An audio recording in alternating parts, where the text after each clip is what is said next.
नमस्कार दोस्तों, आप कैसे हैं? आशा करते हैं आप बहुत बढ़िया होंगे। आज हम पढ़ेंगे बेसिक साइंस में हमारा पहला चैप्टर, चैप्टर 1 जो है हमारा मेजरमेंट। मेजरमेंट जिसको हिंदी में क्या बोलते हैं? हम बोलते हैं हिंदी में बोलते हैं हम मापन। अब इस मापन के बारे में आज हमको पढ़ना है। जैसा कि आप जानते हैं हमारा प्लेलिस्ट है। प्लेलिस्ट किस पे है? बेसिक मैथ्स पे और बेसिक फिजिक्स पे। फिजिक्स यानी केमिस्ट्री, बायो, बस सब मिला के साइंस पे हमारा प्लेलिस्ट है। तो मैथ और साइंस पे क्या है? हमारा प्लेलिस्ट है। और इसके अलावा हम बनाते हैं शॉर्ट वीडियो मैथ पे या फिर करेंट टॉपिक पे, इसको आप जानते हैं। तो आज हम कवर कर रहे हैं हम पहला पहला चैप्टर साइंस का जो मेजरमेंट है, इसके बारे में हम जानते हैं। तो इसमें से हमारा पहला ही टॉपिक है मात्रक। मात्रक यानी यूनिट। अब यूनिट क्या होता है? मात्रक क्या होता है? तो आपने फिजिक्स, आपको याद हो गया फिजिक्स का। फिजिक्स में क्या पढ़ा था आपने? अदिश राशि, सदिश राशि, स्केलर, वेक्टर, क्वांट, यूनिट। लेकिन यहाँ जो है, यहाँ भी हम मात्रक के बारे में बात करेंगे, लेकिन मात्रक यहाँ जो हमारा रहेगा वो रासायनिक रहेगा। केमिकल यूनिट के बारे में, केमिकल क्वांटिटीज के बारे में, यानी रासायनिक राशि और रासायनिक मात्रक के बारे में यहाँ पे हम बात करेंगे। अब तो मात्रक होता क्या है? तो मात्रक क्या होता है? मात्रक का परिभाषा जो हमारा है, मात्रक का परिभाषा ये है, किसी भी भौतिक राशि को मापने के लिए एक मानक की आवश्यकता होती है और उसे हम क्या बोलते हैं? मात्रक बोलते हैं। किसी भी भौतिक राशि को मापने के लिए एक मानक की आवश्यकता होती है, उसे हम क्या बोलते हैं? मात्रक बोलते हैं। ये तो हो गया मात्रक कवर हमारा। तो मात्रक समझ लिया आपने। अब आते हैं हम राशि और मात्रक पे। तो अब राशि और मात्रक क्या होते हैं? क्वांटिटी और यूनिट क्या होती है? तो यूनिट के बारे में आप लोग समझा ही है। और राशि क्या होती है इसको समझिए। जैसे मानिए जैसे यहाँ पे हम लिखते हैं वॉल्यूम। वॉल्यूम यानी क्या हो गया हिंदी में? आयतन। एरिया, एरिया यानी क्या हो गया? क्षेत्रफल हो गया। अब आप जब किसी का वॉल्यूम निकालते हैं यानी आयतन निकालते हैं, तो आयतन निकालने के बाद उसके लास्ट में मान लीजिए आयतन कुछ आया है, नंबर कुछ 5, 10, 12 ऐसा कुछ नंबर आ गया। अब उसके लास्ट में लगाते हैं मीटर क्यूब या सेंटीमीटर क्यूब। ऐसे जब एरिया निकालते हैं तो कुछ लिखते हैं नंबर, उसके बाद लास्ट में क्या लगाते हैं? लास्ट में लगाते हैं मीटर स्क्वायर या फिर सेंटीमीटर स्क्वायर या अन्य मात्रकों का प्रयोग करते हैं। तो यहाँ पे क्या है? वॉल्यूम और एरिया जो है, वॉल्यूम एरिया यानी आयतन, जो क्षेत्रफल है वो राशि है। राशि यानी क्वांटिटी है। जबकि ये सब जो है, मीटर मीटर की हो गया, सेंटीमीटर की हो गया, मीटर स्क्वायर या सेंटीमीटर स्क्वायर हो गया, ये है मात्रक। मात्रक यानी यूनिट है। तो राशि और मात्रक यही होता है, यानी क्वांटिटी और यूनिट यही होता है। एग्जाम्पल से आप अच्छे से समझोगे। अब हम बात करते हैं राशि और मात्रक के प्रकार कितने होते हैं, कितने प्रकार की राशि और मात्रक होते हैं, इनके बारे में चर्चा करते हैं। इसको इरेज कर देते हैं। तो राशि और मात्रक कितने प्रकार के होते हैं? तो राशि और मात्रक निम्न प्रकार के होते हैं। कहीं कहीं बुक में 2 दिया रहता है, कहीं कहीं बुक में 3 दिया रहता है, कहीं कहीं बुक में 4 दिया रहता है। आइए देखते हैं। तो जो पहला हमारा होता है राशि, वो होता है मूल राशि और मूल मात्रक। मूल राशि यानी होता है फंडामेंटल,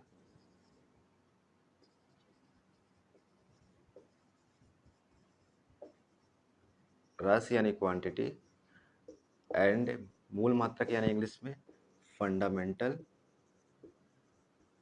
मात्रक यानी यूनिट। सेकंड भी हम लिख देते हैं ताकि आपको अच्छे से समझ में आए। व्युत्पन्न राशि होता है और होता है व्युत्पन्न मात्रक। अब कहेंगे सर इसका इंग्लिश क्या होता है? तो इसका इंग्लिश होता है डिराइव्ड क्वांटिटी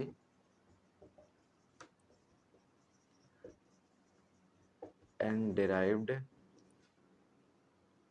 मात्रक यानी यूनिट। तो राशि और मात्रक के प्रकार में पहला मैंने लिखा मूल राशि और मूल मात्रक, सेकंड मैंने लिखा व्युत्पन्न राशि और व्युत्पन्न मात्रक। अब बारी है इसको समझने की। मूल राशि मूल मात्रक क्या होता है, व्युत्पन्न राशि व्युत्पन्न मात्रक क्या होता है, इसको समझते हैं। Fundamental unit. तो मूल राशियां क्या होती हैं? मूल राशियां ऐसी राशियां होती हैं जिनको जिनको दिखाने के लिए, जिनको प्रदर्शित करने के लिए अन्य राशियों की आवश्यकता नहीं पड़ती है। मैं डिफिनेशन लिख देता हूं यहाँ पे। ऐसी राशि जिनको प्रदर्शित करने के लिए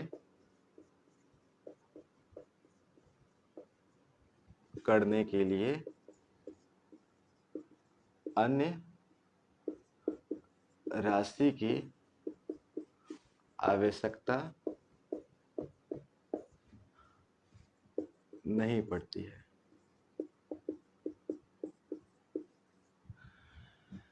ऐसी राशियां, यहाँ पे राशियां कर लीजिए, ऐसी राशियां जिनको प्रदर्शित करने के लिए अन्य राशियों की आवश्यकता नहीं पड़ती है, वो राशि कहलाती है मूल राशि। या फिर इसका एक डिफरेंशियल और बनता है, ऐसी राशियां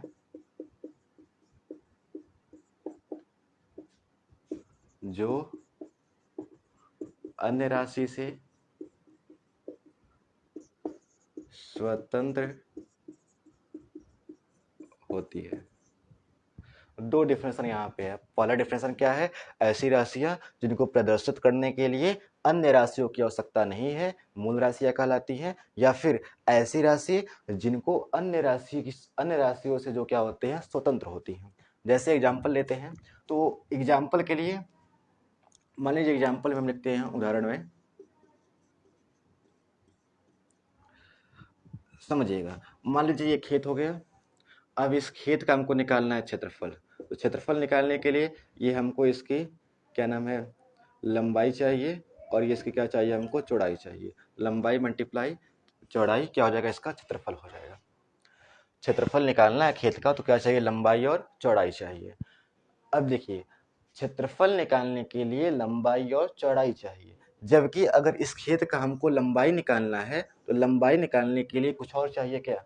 लंबाई निकालने के लिए कुछ नहीं चाहिए, हम फीता लाएंगे, लंबाई को नाप लेंगे। जबकि क्षेत्रफल निकालने के लिए हमको लंबाई भी चाहिए और चौड़ाई भी चाहिए।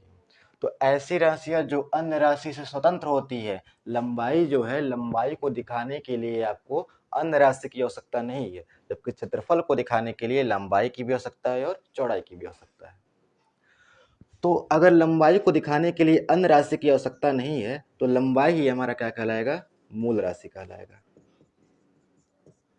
क्षेत्रफल को दिखाने के लिए लंबाई की आवश्यकता है, चौड़ाई की आवश्यकता है, इसलिए क्षेत्रफल मूल राशि नहीं कहलाएगा। लंबाई जो है, लंबाई को दिखाने के लिए अन्य राशि की आवश्यकता नहीं है, इसलिए मूल राशि कहलाएगा। ऐसे हो गया, चौड़ाई भी हो गया। चौड़ाई को दिखाने के लिए किसी और की अन्य राशि की जरूरत नहीं है, इसलिए वो भी क्या हो गया, मूल राशि हो गया। तो ऐसी राशियां जिनको प्रदर्शित करने के लिए अन्य राशियों की आवश्यकता नहीं होती है, या फिर अन्य राशियों से स्वतंत्र होती हैं, वो क्या कहलाती है, हमारी मूल राशियां कहलाती हैं। इसको आप अच्छे से समझ गए होंगे। नहीं समझे तो दोबारा समझिए। दोबारा समझने के लिए, अगर इस खेत का क्षेत्रफल निकालना है, क्षेत्रफल के लिए लंबाई चाहिए, चौड़ाई चाहिए। क्षेत्रफल निकालने के लिए अन्य राशियों की आवश्यकता पड़ रही है। जब अन्य राशियों की आवश्यकता पड़ रही है, तो ये मूल राशि नहीं है। लंबाई निकालने के लिए किसी भी राशि की आवश्यकता नहीं पड़ रही है। जब किसी भी राशि की आवश्यकता नहीं पड़ रही है लंबाई और चौड़ाई निकालने के लिए, तो लंबाई और चौड़ाई दोनों क्या हो गए, हमारे मूल राशि हो गए। मूल राशि यानी इंग्लिश में क्या हो गया, फंडामेंटल क्वांटिटी हो गए। अब तो मूल राशि हो गया। मूल राशि का दो डेफिनेशन यहाँ पे है, आप इसे नोट कर सकते हैं। अब हम बात करते हैं, उदाहरण में लिख दीजिए। उदाहरण में क्या क्या आया हमारा, लंबाई आया, चौड़ाई आया, आदि। अब हमारा बात करते हैं हम मूल मात्रक के बारे में। मूल राशि तो हो गई, हमारा टॉपिक आगे क्या है, आगे हमारा टॉपिक है मूल मात्रक के बारे में। अब कहेंगे सर मूल मात्रक क्या होता है, तो मूल मात्रक यानी इंग्लिश में क्या बोलते हैं हम, फंडामेंटल यूनिट बोलते हैं। फंडामेंटल यूनिट क्या होता है, तो डिफिनेशन एकदम आसान है, उसको भी मैं यहाँ पे लिख दे रहा हूँ। मूल राशियों के मात्रक को मूल मात्रक कहते हैं। क्या डिफिनेशन हमारा बना, डिफिनेशन हमारा बना, मूल राशियों के मात्रक को हम क्या कहते हैं, मूल मात्रक कहते हैं। यानी लंबाई क्या है सर, लंबाई जो है एक मूल राशि है। अब लंबाई का जो मात्रक आएगा वही क्या हो जाएगा, हमारा मूल मात्रक हो जाएगा। लंबाई का मात्रक क्या होता है, मीटर हो गया। मीटर हो गया। द्रव्यमान जो है, द्रव्यमान को दिखाने के लिए अन्य राशि की आवश्यकता नहीं है, तो द्रव्यमान भी आएगा मूल राशि में, उसका मात्रक हो गया किलोग्राम हो गया, एटीसी। तो ऐसे मात्रक जो सॉरी मूल मात्रक का परिभाषा क्या बना, मूल मात्रक का परिभाषा बना कि मूल राशि के मात्रकों को क्या बोलते हैं, मूल मात्रक बोलते हैं। मूल राशि क्या है, ऐसी राशि जिनको दिखाने के लिए अन्य राशियों की आवश्यकता नहीं पड़ती है, और उसी राशि यानी मूल राशि के जो मात्रक होते हैं क्या बोलते हैं, उसे मूल मात्रक बोलते हैं। अब ये हम समझ गए मूल राशि के बारे में, मूल मात्रक के बारे में। अब हमारा अगला आता है व्युत्पन्न राशि और व्युत्पन्न मात्रक के बारे में। यहाँ आप समझे थे लंबाई और चौड़ाई क्या है, मूल राशि है। मूल राशि क्यों है, क्योंकि इसको दिखाने के लिए अन्य राशि की आवश्यकता नहीं पड़ती है। लेकिन क्षेत्रफल को दिखाने के लिए अन्य राशि की आवश्यकता पड़ती है। सर क्षेत्रफल तो मूल राशि में नहीं आ रहा है, तो क्षेत्रफल आएगा किसमें, क्षेत्रफल आएगा व्युत्पन्न राशि में।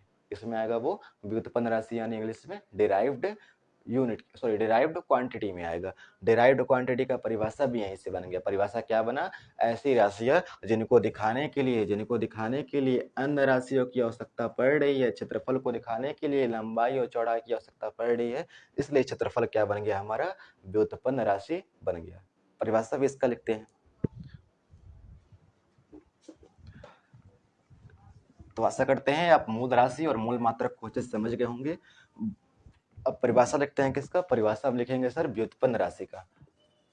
व्युत्पन्न राशि, अब कहेंगे सर इंग्लिश में क्या होता है इसका, इंग्लिश में इसका जान लीजिए। व्युत्पन्न राशि को बोलते हैं इंग्लिश में क्या हम, डेराइव्ड क्वांटिटी।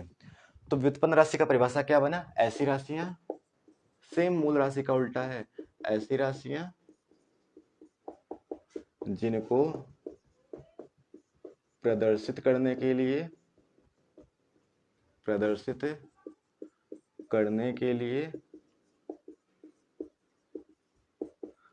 अन्य राशि की आवश्यकता पड़ती है, या फिर ऐसी राशियां जो अन्य राशि से स्वतंत्र नहीं होती है, अन्य राशियों से स्वतंत्र नहीं होती है। उदाहरण भी लिख दीजिए इसका। उदाहरण क्या आया है या आप समझे क्या है, क्षेत्रफल को दिखाने के लिए लंबाई और चौड़ाई की आवश्यकता है। क्षेत्रफल को दिखाने के लिए जब लंबाई और चौड़ाई की आवश्यकता है, इसको दिखाने के लिए अन्य राशियों की आवश्यकता पड़ रही है, तो क्षेत्रफल क्या हो गया हमारा, क्षेत्रफल हमारा हो गया व्युत्पन्न राशि। जबकि लंबाई और चौड़ाई को दिखाने के लिए अन्य राशियों की आवश्यकता नहीं पड़ रही है, इसलिए क्या बन गया हमारा, मूल राशि यानी फंडामेंटल क्वांटिटी, व्युत्पन्न राशि यानी डिराइव्ड क्वांटिटी। तो हमारा आ गया क्षेत्रफल, आ गया क्षेत्रफल को दिखाने के लिए अन्य राशि की आवश्यकता पड़ती है। आयतन आ गया, आयतन को दिखाने के लिए अन्य राशि की आवश्यकता पड़ती है, आदि बहुत सारे ऐसे आते हैं। तो समझ गए होंगे मूल राशि, व्युत्पन्न राशि। अब बात करते हैं व्युत्पन्न मात्रक के बारे में। क्या आपने मूल मात्रक के बारे में समझा था, जब मूल मात्रक के बारे में समझा था तो वैसे व्युत्पन्न मात्रक भी है। मूल राशियों के मात्रक को कहते थे मूल मात्रक, वैसे व्युत्पन्न राशियों के मात्रक को बोलेंगे हम व्युत्पन्न मात्रक। तो पढ़ते हैं इसके बारे में, व्युत्पन्न मात्रक के बारे में। तो ऐसे मात्रक ना, ऐसे लिख दीजिए, व्युत्पन्न राशियों के मात्रक को व्युत्पन्न मात्रक कहते हैं। निकाल लीजिए, उदाहरण लिख लीजिए, यहाँ पे उदाहरण निकालेंगे इसका हम। तो क्षेत्रफल का क्या होगा, क्षेत्रफल में लंबाई आता, चौड़ाई आता, यहाँ भी मीटर, यहाँ भी मीटर, मीटर का स्क्वायर बन जाएगा, और आयतन का क्या होगा, मीटर का क्यूब बन जाएगा, इटी से। ये क्या कहलाएंगे हमारे, ये कहलाएंगे व्युत्पन्न मात्रक। तो दो परिभाषाओं को समझा हमने, मूल राशि ऐसी राशि जो स्वतंत्र होती है अन्य राशियों से, और ऐसी राशि जो अन्य राशियों से स्वतंत्र नहीं होती है, वो क्या होती है, व्युत्पन्न होती है, यानी डिराइव्ड होती है। और उनके मात्रक जो कहलाते हैं, मूल राशि की मात्रक मूल मात्रक, वहीं व्युत्पन्न राशि के मात्रक क्या कहलाता है हमारा, व्युत्पन्न मात्रक कहलाता है। अब हमको समझना है हमारी तीसरी राशि के बारे में। तीसरी राशि कौन सा है उसको जानते हैं। अब हम बात करेंगे पूरक राशियां के बारे में और पूरक मात्रक के बारे में, जो हमारा तीसरा मात्रक है, तीसरा राशि है। तीसरी राशि में पूरक राशि और मात्रक जो है, इसको इंग्लिश में क्या बोलते हैं हम, सप्लीमेंट्री क्वांटिटी और सप्लीमेंट्री यूनिट बोलते हैं। तो दो राशि तो समझ गए, मूल व्युत्पन्न। अब पूरक क्या होता है, तो पूरक राशियां वो राशियां होती हैं जिनके मात्रक तो होते हैं लेकिन विमाएं नहीं होती हैं। ऐसी राशियां जिनके मात्रक तो होती हैं पर विमाएं नहीं होती हैं, वे राशियां जिनके मात्रक होते हैं परंतु विमाएं नहीं होती हैं, वो कहलाते हैं पूरक राशि यानी सप्लीमेंट्री क्वांटिटी। अब इसको समझते हैं। तो पीछे आप क्षेत्रफल समझे थे, किसी भी खेत का क्षेत्रफल निकालना है तो इसमें विमाएं हैं, एक विमा ये हो गया, एक विमा ये हो गया, एक विमा ये, एक विमा, 4 विमाएं हैं। लेकिन ऐसी राशियां जिनके विमाएं ही नहीं होती हैं, ये सब विमाएं होती नहीं, बस उनके मात्रक होते हैं, वो कहलाती हैं क्या? पूरक राशियां। अब बात करें तली कोण का हो गया, घन कोण का हो गया, तो कोण में क्या होता है? मान लीजिए कोण ये बन रहा है ऐसे, कोण मान लीजिए मैथ पढ़े हैं आप लोग, कोण ऐसे बनता है। अब इस कोण में क्या होता है? कोण में देखिए, कोण में कोई विमाएं नहीं है, कोई भी विमा इसमें नहीं है, ना लंबाई है ना चौड़ाई है। तो तली कोण और घन कोण में क्या होते हैं? विमाएं होते ही नहीं। तो ऐसे कोण, ये सब तो तली कोण और घन कोण में जब विमाएं होते ही नहीं है, इनके मात्रक होते हैं। तली कोण का मात्रक क्या होता है? रेडियन होता है। घन कोण का मात्रक क्या होता है? स्टेरेडियन होता है। इनके मात्रक होते हैं लेकिन इनकी विमाएं होती ही नहीं है। जब इनकी विमाएं होती ही नहीं है तो ये क्या कहलाएंगी? पूरक राशियां कहलाएंगी। और इनके जो मात्रक होंगे क्या कहलाएंगे? वो पूरक मात्रक कहलाएंगे, सप्लीमेंट्री क्वांटिटी और सप्लीमेंट्री यूनिट कहलाएंगे। उदाहरण भी आपने देख लिया। उदाहरण में क्या है? तली कोण और घन कोण, इनके क्या नहीं होती है? इनकी विमाएं नहीं होती है। जब विमाएं होती नहीं है और इनके मात्रक होते हैं, जब विमाएं होती नहीं है और मात्रक होते हैं, तो ऐसी राशि आपको याद करना पड़ेगा। कौन सी राशि होती है? पूरक राशि होती है, सप्लीमेंट्री क्वांटिटी होती है। तो राशियों के बारे में 3 राशि, मूल राशि, व्युत्पन्न राशि, पूरक राशि को आपने समझ लिया, उनका एग्जाम्पल देख लिया। अब ये कितना आसान है, आपने इसको समझ लिया। अब बात करते हैं मात्रकों की पद्धति के बारे में। हमारा अगला हेडिंग जो है वो है मात्रकों की पद्धति के बारे में।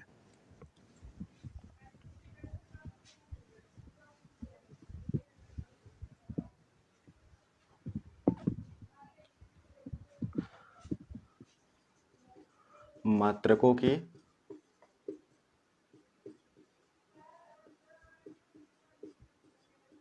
पद्धति, सिस्टम ऑफ यूनिट्स, इसको समझते हैं। अब जो मात्रकों की पद्धति होती है, 4 पद्धति मैं यहाँ लिखता हूँ, ध्यान दीजिएगा इस पे। सीजीएस, एमकेएस, एफपीएस और एसआई। ये एसआई जो है ये अलग है, इसे बोलते हैं हम सिस्टम ऑफ, इसका फुल फॉर्म है सिस्टम ऑफ इंटरनेशनल यूनिट। इसका फुल फॉर्म है सिस्टम ऑफ इंटरनेशनल यूनिट, यानी अंतर्राष्ट्रीय मात्रकों की पद्धति। लिख लीजिएगा, अंतर्राष्ट्रीय मात्रकों की पद्धति। ये जो एसआई है, ये इंटरनेशनल, अगर इंटरनेशनल मायने पे आए, अंतर्राष्ट्रीय मायने पर आए, तो एसआई का यूज ज्यादा होता है, एसआई मात्रक आप ज्यादा देखेंगे। और ये जो सीजीएस, एमकेएस, एफपीएस हैं, ये मतलब अपने अपने देश का कुछ कुछ होता है। जैसे इंग्लैंड का हो गया तो ये अपना कुछ अलग सा बनाया है यूनिट को नापने का। हाँ, इंडिया में होगा तो इंडिया में वैसे एसआई का यूज करते हैं, कभी कभी एमकेएस, सीजीएस की बात हो जाती है। तो सबके अलग अलग अपनी है। वैसे ही जब इंटरनेशनल सिस्टम में आप यूनिट देखेंगे आप, तो एसआई आता है, सिस्टम ऑफ इंटरनेशनल यूनिट। अब बात करते हैं सीजीएस, एमकेएस, एफपीएस का। तो इनको समझते हैं, पहले इनका फुल फॉर्म देखते हैं। यहाँ लिखते हैं लेंथ, लेंथ यानी हिंदी में लंबाई होती है। यहाँ लिखते हैं मास, मास यानी क्या होता है? द्रव्यमान होता है। और यहाँ लिखते हैं टाइम, टाइम यानी क्या होता है? समय होता है। सीजीएस यानी क्या होता है? सी यानी होता है सेंटीमीटर, जी यानी होता है ग्राम, एस यानी होता है क्या? सेकंड होता है। एम यानी होता है क्या? एम यानी होता है मीटर। के यानी क्या होता है? के यानी होता है किलोग्राम। और एस यानी क्या होता है? एस यानी होता है सेकंड। एफपीएस, एफ यानी होता है सर फुट होता है, पी यानी सर होता है पाउंड होता है, और एस यानी सर होता है सेकंड होता है। अब तो लास्ट वाले यानी एसआई को आप समझ गए हैं, 3 को समझना है, सीजीएस को, एमकेएस को, एफपीएस को। सीजीएस क्या होता है समझिए, परिभाषा समझिए इसको। सीजीएस पद्धति कोई पूछ लिया तो कैसे बताएंगे? तो बोलेंगे ऐसी पद्धति, सीजीएस क्या है सुनिए फिर से, ऐसी पद्धति जिसमें सी को, सी यानी सेंटीमीटर, ऐसी पद्धति जिसमें लंबाई को नापते हैं हम किसमें? सेंटीमीटर में, द्रव्यमान को नापते हैं हम ग्राम में, और समय को नापते हैं हम सेकंड में। ऐसी पद्धति सीजीएस एक ऐसी पद्धति है जिसमें लंबाई को नापते हैं सेंटीमीटर में, द्रव्यमान को नापते हैं ग्राम में, और समय को नापते हैं सेकंड में। अब जो एमकेएस उसकी परिभाषा देखिए, ऐसी पद्धति जिसमें लंबाई को नापते हैं मीटर में, द्रव्यमान को नापते हैं किलोग्राम में और समय को नापते हैं सेकंड में। ऐसी पद्धति एफपीएस के लिए, ऐसी पद्धति जिसमें नापते हैं लंबाई को फुट में, द्रव्यमान को पाउंड में और समय को सेकंड में। तो परिभाषा आपको ऐसे बतानी है। अब तो सीरियस क्या होता है तो आपने समझ लिया, centimetre gram second full form है इसका, एमकेएस मीटर किलोग्राम सेकंड इसका फुल फॉर्म है, एफपीएस का फुल फॉर्म क्या है, फुट पाउंड सेकंड इसका मतलब फुल फॉर्म है। अब इन तीनों पद्धति में आप देखेंगे टाइम हमारा जो है उसको नापते किसमें है, सेकंड में। टाइम का एक ही है, उसको कुछ ना बदलना है, तो टाइम को बदलना नहीं है, वही सेकंड हमेशा रहेगा। अब देखते हैं सेंटीमीटर को शॉर्ट में दिखाते हैं सीएम से, ग्राम को दिखाते हैं जी से और सेकंड को एस से, मीटर को एम से, किलोग्राम को केजी से और सेकंड को फिर से एस से, फुट को दिखाते हैं एफ से, पाउंड को पी से, इसको एस से। ये थे हमारे चार पद्धति, चार सिस्टम थे यूनिट के, जो आम मतलब जो होते हैं ये मेन पद्धति थे, सीरियस, एमकेएस, एफपीएस, एसआई। इन चारों पद्धति को आपको याद करना है, इनके फुल फॉर्म क्या है और किस में किसको नापते हैं, इतना आपको पढ़ना है। अब ये हमारा पद्धति भी खत्म हुआ। अब हम बात करते हैं हमारे 7 जो है मूल राशि हैं और उनके 7 मात्रक हैं, इनके बारे में बात करते हैं। अब बात करते हैं 7 मूल राशियाँ हमारी हैं और उनके 7 मात्रक हैं। मूल राशियाँ, मूल मात्रक को आप समझ चुके हैं, व्युत्पन्न राशियाँ, व्युत्पन्न मात्रक को समझ चुके हैं, फिर पूरक राशि, पूरक मात्रक को आप समझ चुके हैं, उसके बाद मात्रक की चारों पद्धति को आप समझ चुके हैं। अब आगे बात करते हैं मूल राशि जो 7 हमारी है और उनके जो मात्रक हैं। तो पहले जो मूल राशि है लंबाई है, लंबाई यानी लेंथ, इसको दिखाते हैं हम एल से। इसका जो मात्रक है मूल मात्रक वो मीटर है, जिसको दिखाते हैं हम एम से। अगला जो मूल राशि है द्रव्यमान, द्रव्यमान है, इसको बोलते हैं इंग्लिश में हम मास बोलते हैं, इसको दिखाते हैं हम एम से। इसका जो मात्रक है वो है किलोग्राम, जिसको दिखाते हैं हम केजी से। अगला तीसरा वाला हमारा समय है, जिसको इंग्लिश में बोलते हैं टाइम, दिखाते हैं इसको किससे, हम टी से दिखाते हैं सर, और इसका जो मात्रक है वो सेकंड है। अगला है वैद्युत धारा, जिसको इंग्लिश में क्या बोलते हैं हम, इलेक्ट्रिक करंट बोलते हैं। इसको इलेक्ट्रिक करंट को तो हम ऐसे दिखा देते हैं आई से, और इसका जो मात्रक होता है वो होता है एम्पियर। फिर आता है ताप को हम दिखाते हैं टी से, और इसका जो मात्रक केल्विन है उसको दिखाते हैं हम के से। फिर आता है ज्योति तीव्रता, ज्योति तीव्रता का कोई वैसा दिखाने में कोई मात्रक है नहीं वैसे, कैंडेला इसका जो मात्रक है इसको दिखाते हैं हम सी डी से। ज्योति तीव्रता का जो मात्रक है मूल मात्रक उसको क्या है, कैंडेला है।